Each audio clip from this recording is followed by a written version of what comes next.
Hello dear students, welcome back to organise knowledge channel. और आज की जो वीडियो है उसमें हम डिस्कस करेंगे assessment worksheet number 16 for class 9th, subject English है। और ये वर्कशीट आपके लिए 11 मार्च 2022 के लिए शेड्यूल की गई है।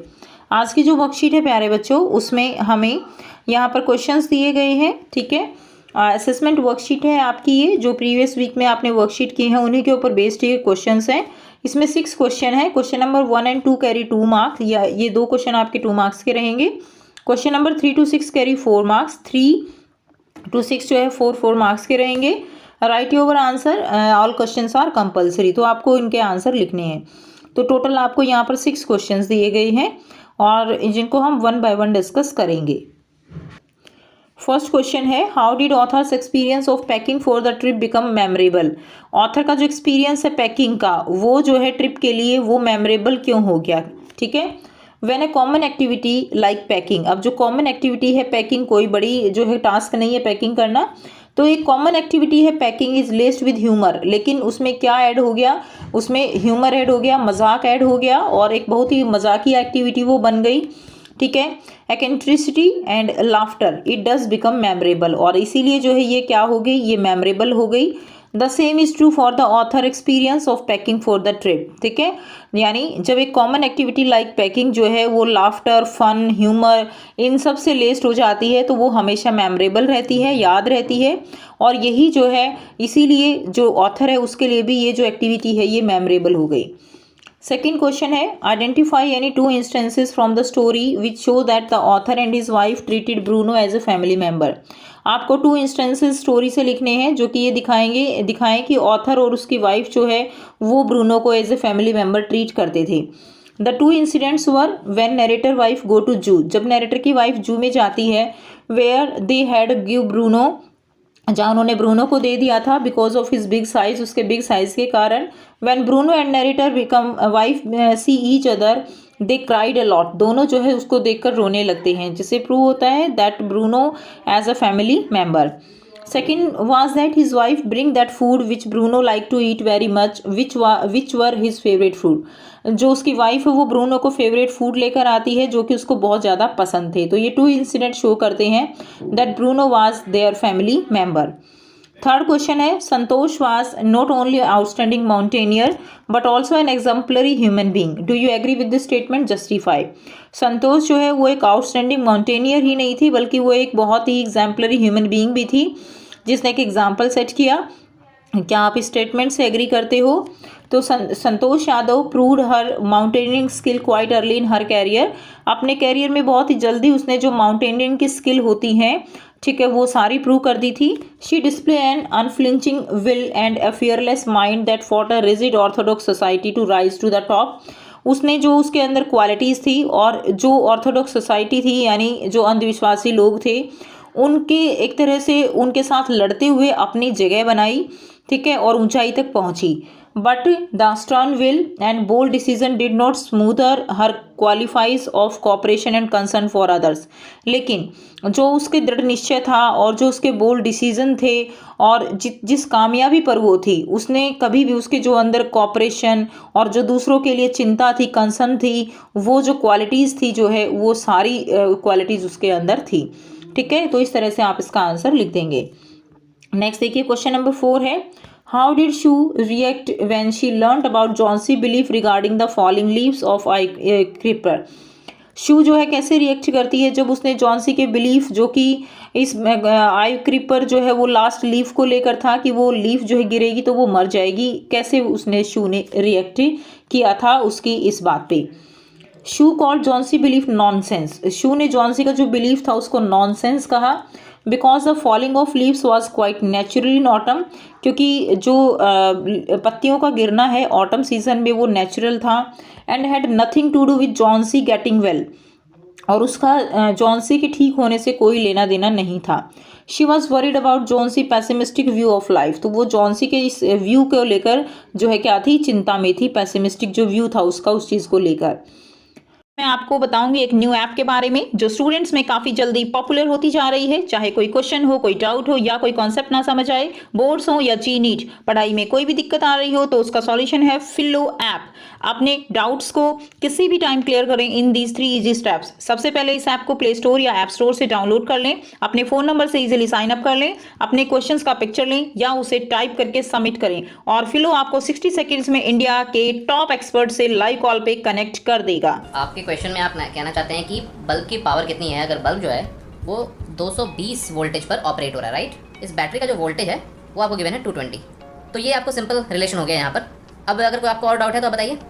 So guys, it's just simple. Have any question? Just ask Philo.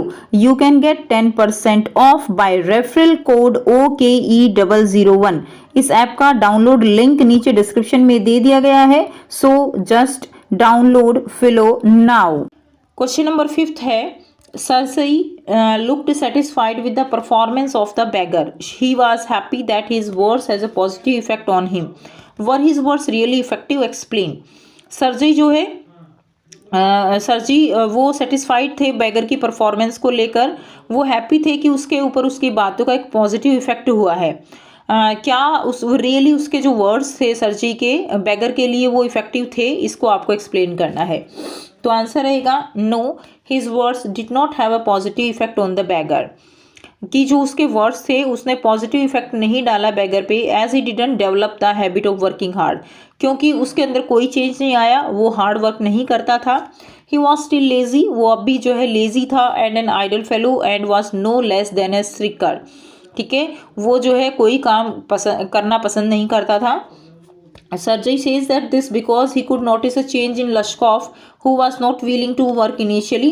सर्जी का कहना था कि उसने जो है लश्कॉफ में, लश्कॉफ कौन है यहाँ पे बैगर है, कि उसने उसमें एक चेंज नोटिस किया था।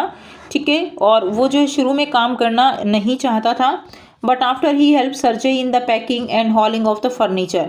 लेकिन बाद में उसने जो है सर्जई की पैकिंग और जो फर्नीचर की हॉलिंग थी, काटने चीरने में उसकी हेल्प की। ठीक है, ऐसा उसका कहना था, बट ऐसा नहीं था। No, he was not right in saying so because Lushkoff had not develop the habit of working hard. ठीक है, ऐसा उसका जो कहना था वो गलत था, क्योंकि उसके अंदर कोई ऐसी हार्ड वर्किंग हैबिट जो है वो नहीं थी। इट वॉज सर्जई कुक, ये सर्जी की जो कुक थी वो थी Olga, who chopped wood for Lushkoff, जो कि लश्कोव के लिए वुड चॉप करती थी। तो ये आंसर आप यहाँ पे लिख देंगे।